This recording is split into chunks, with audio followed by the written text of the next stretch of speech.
அஸ்ஸலாமு அலைக்கும் வரஹ்மத்துல்லாஹி வபரகாத்துஹு.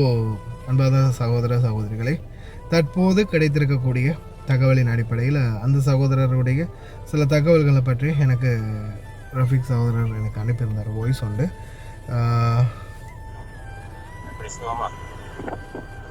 தொடர்ந்து நியூஸ் பார்த்தேன். நீங்கள் அந்த ஜஹராவோட அழகாக விழுந்து அதுதான் ஒரே பில்லியன் ஆயிருந்தான். அவனும் அந்த ஒரு லொண்டில் வேலை காதம் மிஸ் ஆகுது. இப்போ தான் காணொலியில் மாற்றினாங்க. சூழ் மிஸ் ஆகும். மற்றவங்க வேலை செய்யறேன், பின்னாடி தான் வேலை செய்யலாம். காலையில் ஒரு 7-8 மணிக்கு தான் பக்கத்து அவன் மற்றவங்க பக்கத்தில் பில்டிங் கடை உடைச்சிட்டு கிட்டத்தட்ட 10-12 மாடி அடிச்சிட்டான். அடிச்சிட்டு மேலே அவன் வண்டியை பக்கத்தில் நிற்ப அடித்தான். பிறகு அப்போ தலைப்பு வரவையும் போயிருச்சா இருந்தது. அப்போ மேலே வேலை செஞ்சவங்க தவறுதல பல தலையில் விழுந்து அந்த ஸ்பிட்டை சரி.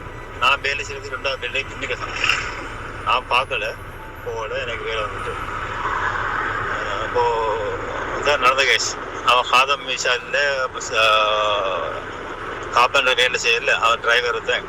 அவன் மத்தாமில் காம அடித்து தான் வேலை செய்கிறான். அவன் வண்டிக்கு இறங்கி தலைப்பு வரை கூப்பிடி தான் போயிருச்சாங்க. அப்போ அந்த டைமில் சரி விழுந்து அடுத்தது எம்பசி நம்ம காலையில் ஒரு சிங்கம் அப்படி அவனுக்கு நல்லா தெரிஞ்சு. அவனுக்கு மிச்சா குடிச்சான். அவன் வந்து 15-20 வருஷத்துக்கு மேலே வச்சான். அவன் சொன்னான் அவனுக்கு நல்லா தெரியும். அவன் சொன்னா நாளைக்கு பொடி கொடுத்தான் 20,000 டினார் கொடுத்துக்கலாம். கொடுத்து அவனுக்கு ஃபைன் பண்ணி அந்த கொடுத்துக்கலாம். அந்த நஷ்டம் கொடுத்தாண்டு நாளைக்கு பொடி போதான் சொன்னான்.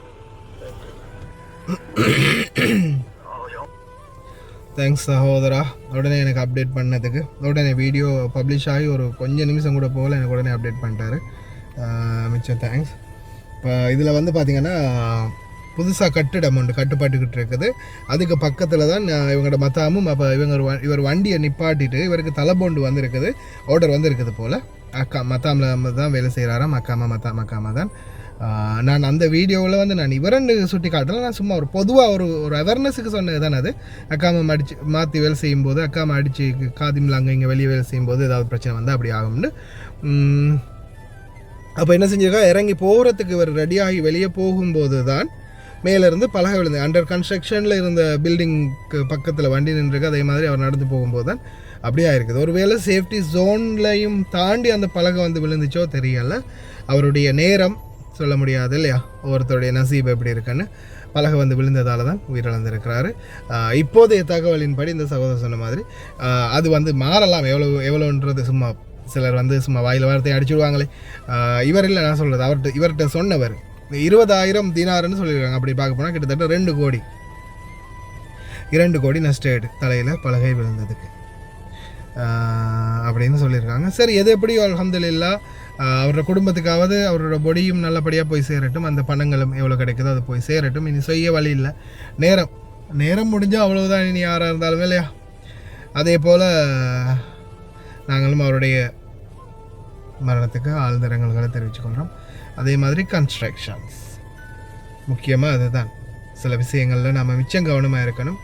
இப்போ உங்களுக்கே தெரியும், நான் அதிகமாக காற்று அடிக்கும் போது சில நேரங்களில் இந்த தகடுகள் கலண்டு பறந்து வரலாம். வேறு ஏதாவது ஒன்று சரி பறந்து வரலாம். அதே போல் இந்த கட்டிடங்கள் பக்கம், புதிதாக அண்டர் கன்ஸ்ட்ரக்ஷன் நடக்கக்கூடிய கட்டிடங்கள் பக்கம் நாம் புழக்கத்தில் இருக்கும்போது ரொம்ப கவனமாக இருக்கணும். ஏன்னா சில நேரங்களில் கட்டிடங்களில் இருந்து கூட பலகைகளோ இல்லை வேறு ஏதாவதோ வந்து விழுகிறதுக்கும் வாய்ப்பு இருக்குது. அதனால் இந்த மாதிரி விடயங்களில் தயவு செய்து ரொம்ப கவனமாக இருங்க. அண்டர் கன்ஸ்ட்ரக்ஷன் ஏரியாக்களில் நீங்கள் வந்து போகும்போது சேஃப்டி லைன் ஒன்று இருக்குன்னு தான். இப்போ சாதாரணமாக ஒரு கன்ஸ்ட்ரக்ஷன்லேருந்து சாதாரணமாக ஒரு கல் விழுந்தாலும் அது நம்மளுடைய நேரம் சொல்ல முடியாது. ஆனால் ஒரு கல் விழுந்தாலும் அந்த கல் வந்து எந்த லைனுக்குள்ளே தான் விழும் அப்படின்ற மாதிரி ஒரு சேஃப்டி லைன் இருக்கும். அந்த சேஃப்டி லைனை தாண்டாதீங்க.